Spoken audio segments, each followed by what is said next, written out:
The officials are ready. The fighters are in the ring, and they are ready. So for the thousands in attendance and the millions watching around the world, ladies and gentlemen, let's get ready to rumble! Alright guys, well, let's get right into it. It wasn't nearly as easy as much of the public expected, but Tyson Fury fended off Francis Ngannou on Saturday night to move on to the heavyweight fight that currently matters most. The undefeated Fury got up from a third-round knockdown and boxed and moved his way to a 10-round split decision victory over Ngannou in their heavily hyped non-title fight at the newly constructed Kingdom Arena in Riyadh, Saudi Arabia. Fury fought sloppily at times and couldn't hurt the determined Ngannou, but he escaped victorious because he won on the scorecards of judges Alan Krebs 95-94 and Juan Carlos Pelayo 96-93. Judge Ed Garner scored their surprisingly competitive fight for Ngannou at 95-94. The 37-year-old Ngannou gave a great account of himself in the former UFC heavyweight champ's first professional boxing match and remained dangerous right up until the final bell sounded to end their pay-per-view main event. The 6'9", 277-pound Fury entered the ring as a 20-1 favorite, but he was very careful over the final 7+ rounds once Ngannou dropped him with a counter left hook. Open quote, "No, that definitely wasn't in the script," Fury said during his post-fight interview in the ring. Francis is one hell of a fighter, strong, big puncher, a lot better boxer than we all thought he would ever be. Listen, he's a very awkward man, and he's a good puncher, and I respect him a lot before the fight and afterwards," close quote. Fury credited Ngannou for giving him probably the toughest fight in the last 10 years. Fury Ngannou drew plenty of criticism, especially from boxing fans, because the 6'4", 272-pound Ngannou never boxed as a professional prior to Saturday night, whereas Fury is an elite-level heavyweight who has beaten hard-hitting Deontay Wilder by 7th-round technical knockout and 11th-round knockout, and long-reigning champion Vladimir Klitschko by unanimous decision. At least, however, Fury's victory ensured that Fury could move forward with the much more significant fight for which he had already signed a contract. Fury, 33 wins, 0 losses, 1 draw, 24 by way of knockout, and Ukraine's Alexander Usyk, 21 wins, 0 losses, 14 by way of knockout, are now expected to take part in their long-discussed heavyweight title unification fight, perhaps as soon as December 23rd at Kingdom Arena. England's Fury suffered a small cut on the left side of his forehead early into his fight, but it didn't bleed much and had little impact on their bout. The WBC champion was non-committal when asked about facing on December 23rd though. Open quote, "Listen, I'm gonna go home. I've been in training camp now for 12 weeks. I put a long, tough, hard camp in. I'm gonna go home, take a long rest, and we'll see what's next for us." Whenever they fight, unless Fury Usyk results in a draw or no contest, Fury or Usyk will emerge from their fight as the first fully unified heavyweight champion of the four-belt era. Usyk, who watched Fury defeat Ngannou from a ringside seat, owns the IBF, IBO, WBA, and WBO belts. The first 2 rounds, they felt out each other. A counter left hook by Ngannou landed to the side of Fury's head and knocked him down with 44 seconds to go in the 3rd round.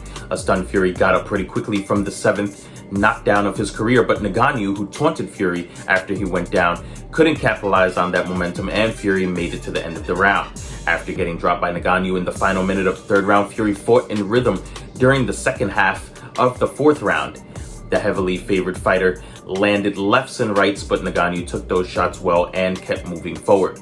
A right uppercut by Fury grazed Ngannou's chin with 50 seconds on the clock in the 5th round. Fury drilled Ngannou with another right hand about 25 seconds later and landed a stiff jab with less than 10 seconds to go into the 5th. Fury also appeared to intentionally hit Ngannou with a right elbow while throwing a punch during the 6th round.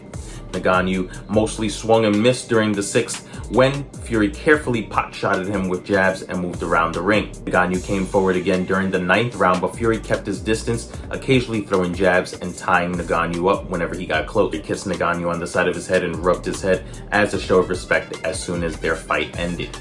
Open quote, "It's a part of boxing," Fury said. "You know, I got caught behind the head again. I wasn't like hurt or nothing. I was all right and I got back up. And it was what it is. Got back to me boxing." Guys, well, what did you think about the Francis Ngannou and Fury fight? We thought Ngannou looked a million times better than we expected. We know that he's a fighter, and he's an active fighter right now, even though he hasn't fought in, I think it's 2 years or something like that, close to 2 years.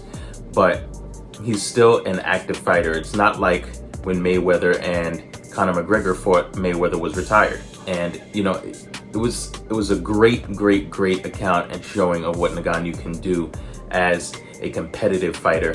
Boxing, we heard that WBC is going to rank him, so next fight he can fight for a WBC title if there is a rematch. Okay, so aside from that, guys, did you guys see the stadium in Riyadh? It was unbelievable. And also, they constructed that stadium in 60 days. The ring came out of the floor. It was just a spectacle, unbelievable spectacle. Definitely raised the bar for production, and I'm sure that everyone in the world was tuned in to watch it. It was the only event at that time yesterday, so everyone saw what the Saudis are doing, and they're raising the bar for sports. I know everyone is going to want to fight there. Social media afterwards, everyone was asking everyone if they were looking for a crossover fight, and it was just you know, it caused a lot of buzz, and that's what it is. Boxing is entertainment. But as far as the actual fight, what did you guys think about Tyson Fury and how he looked? You know, he said it. He looked sloppy, ring rust, everything, 11th month layoff. That Fury, I think that a lot of heavyweights are able to capitalize on that. Deontay Wilder would be that version of Fury. We have AJ, which is interesting because Eddie Hearn said, forget about Usyk, forget about a rematch, fight AJ. That's the fight, the British fight. Everyone's gonna come out for it. Usyk came in the ring afterwards, and they confirmed that there is a contract in writing, but when asked, Tyson Fury kind of nudged it off and said, we're gonna go back to the drawing board and see what's next. Alexander Usyk said they have a contract signed for December 23rd. We don't know what's going to happen next, guys. What did you think about Tyson Fury's performance? What did you think about Francis Ngannou's performance? Let us know in the comments below. You can find us on Instagram at SportBox TV Official, X formerly known as Twitter at SportBox TV. And of course, don't forget to like, comment, subscribe, and also share the vid. We appreciate all love and support. Take care.